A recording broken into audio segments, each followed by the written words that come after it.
Data menunjukkan survei dari Universitas Harvard pada tahun 2016 menunjukkan bahwa ada 51% anak muda di Amerika Serikat dengan rentang usia 15-29 tahun sudah tidak lagi mendukung kapitalisme. Begitupun di tahun yang berbeda, Harvard juga merilis angka yang cukup mencengangkan sebesar 67% anak muda di Amerika yang tidak serta-merta mendukung sistem sosialisme.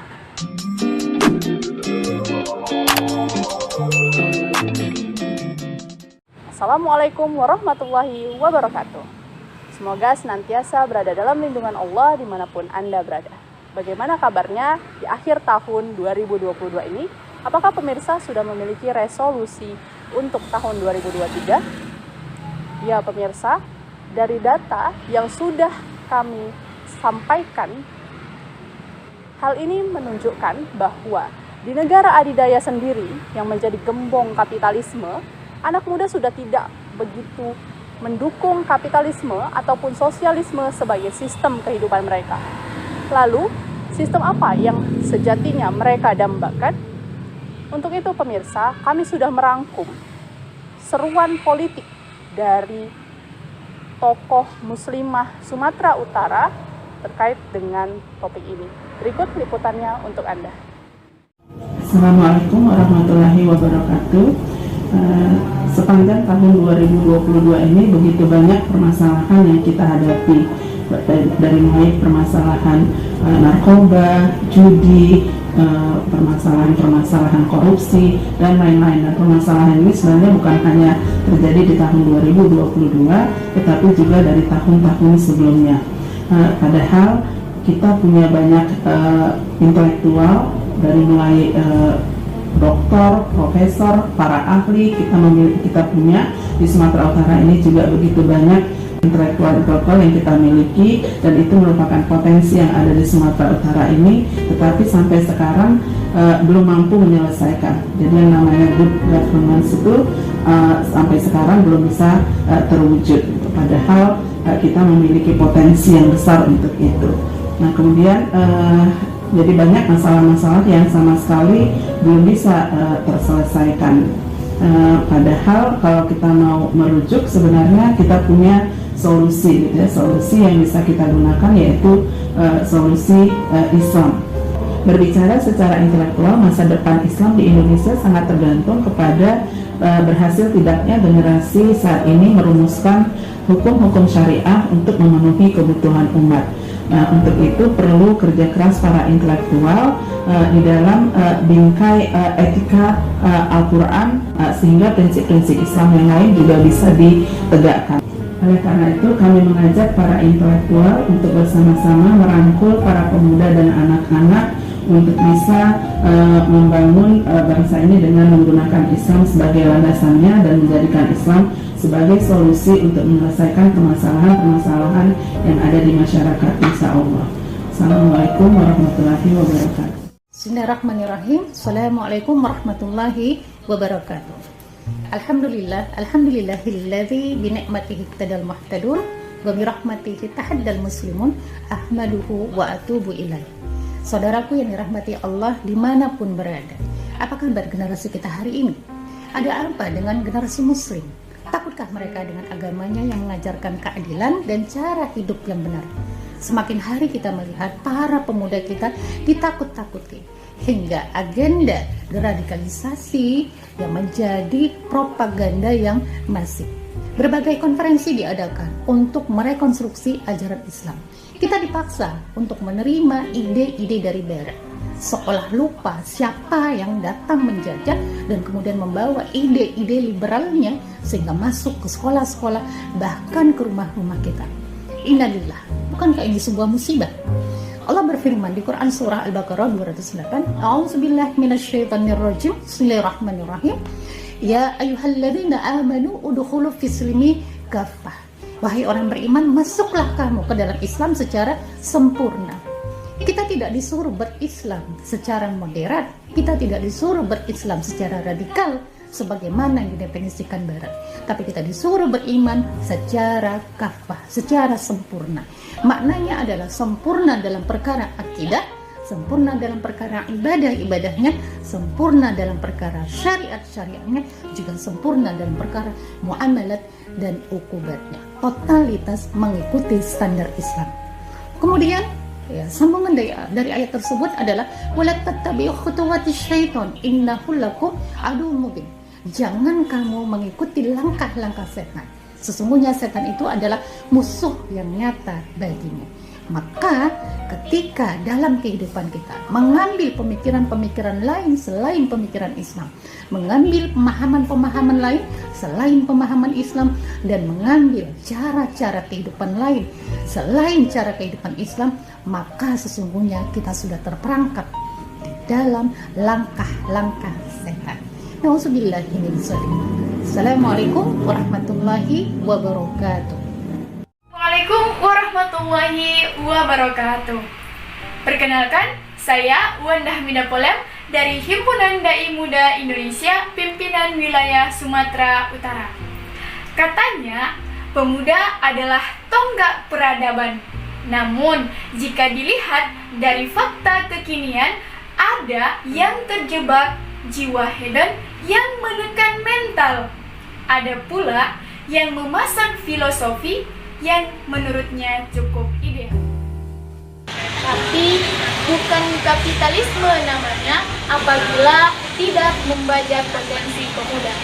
Pemuda hari ini diharuskan untuk belajar, tetapi bukan sebagai ahli ilmu, namun sebagai pekerja yang bertujuan sebagai pundi-pundi uang bagi para kapital.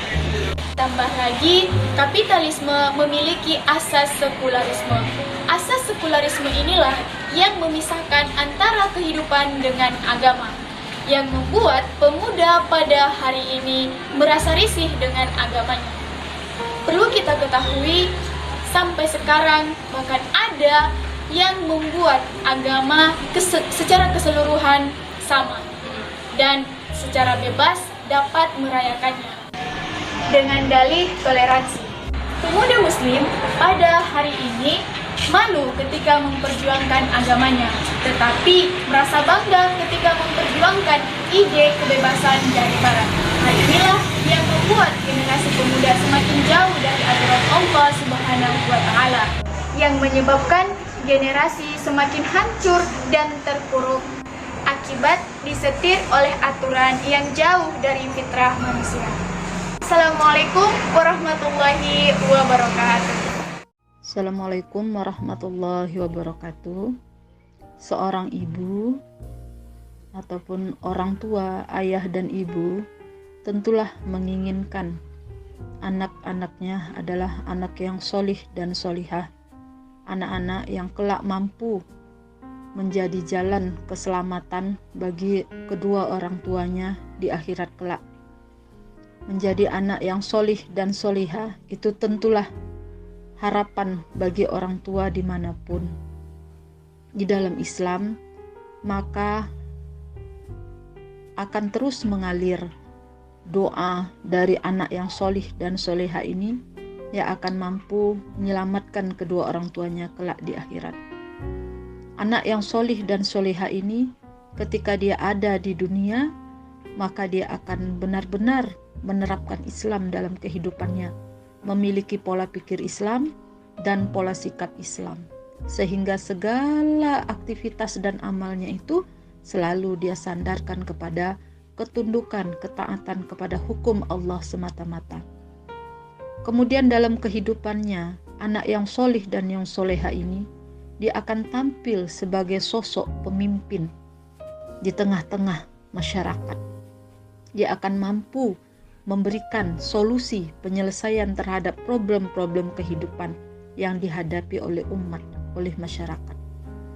Anak yang solih dan soleha, dia akan tampil menjadi teladan bagi masyarakat. Nah, dengan adanya penerapan syariat Islam secara kafah, insya Allah memiliki anak yang solih dan soleha itu akan mudah kita wujudkan. Dan insya Allah anak yang solih dan soleha inilah yang akan memberikan pertolongan, keselamatan bagi kedua orang tuanya kelak. Bahkan sejak di dunia dia akan menjadi kebanggaan orang tuanya, dan di akhirat nanti doa-doanya terus mengalir untuk kedua orang tuanya. Wassalamualaikum warahmatullahi wabarakatuh. Dalam regulasi perundangan telah tercantum definisi peran sampai tanggung jawab pemerintah soal kepemudaan, yaitu Undang-Undang Nomor 40 Tahun 2009. Seiring dengan berjalannya waktu, peran besar pemuda ini seolah dibajak untuk diarahkan pada konsep hidup ideologi lain, yaitu ideologi kapitalisme dengan gayanya yang hedonis hingga memandang hidup serba materialis. Pemuda tak lagi bergairah untuk menjadi agen perubahan, meneliti dan berkontribusi dalam ilmu pengetahuan, tapi cukup menjadi buruh atau tenaga kerja yang sukarela atau terpaksa. Inilah adanya tuntutan zaman. Tak sampai di situ, pemuda juga menjadi sasaran sebuah virus yang bernama Islamophobia.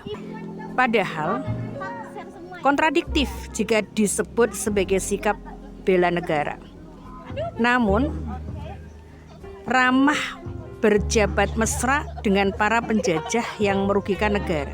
Pemirsa sendiri pasti menyadari penyakit utama pemuda kita bukan soal itu. Siapa yang bisa menghentikan perang ormas pemuda hanya karena lahan parkir?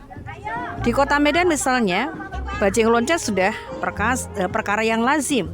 Di Belawan bahkan sudah lintas generasi masih terjadi tawuran antar geng. Masalah sosial kita merajalela. Kapitalisme moderatkah obatnya? Nah, tentu tidak. Mari kita tinggalkan kapitalisme yang merusak dan membajak potensi pemuda. Demikianlah seruan politik dari tokoh perempuan Sumatera Utara.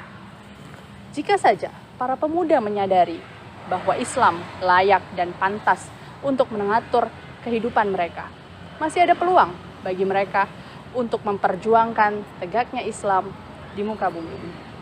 Sampai ketemu pada program Muslimah Daily tahun depan. Wassalamualaikum warahmatullahi wabarakatuh.